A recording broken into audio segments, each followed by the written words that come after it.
السلام علیکم ورحمۃ اللہ وبرکاتہ۔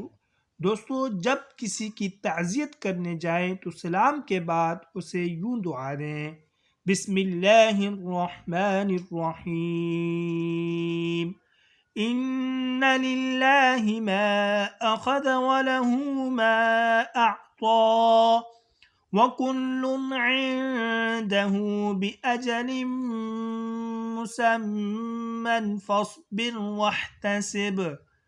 بے شک جو اللہ نے لیا ہے وہ اسی کا ہے، اور جو اس نے دیا وہ اسی کا ہے، اور ہر ایک کا اس کے پاس وقت مقرر ہے جو بے صبری سے یا کسی تدبیر سے بدل نہیں سکتا، لہٰذا صبر کرو اور ثواب کی امید باندھو۔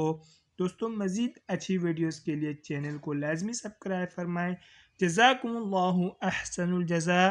طالب دعا قاری محمد آصف۔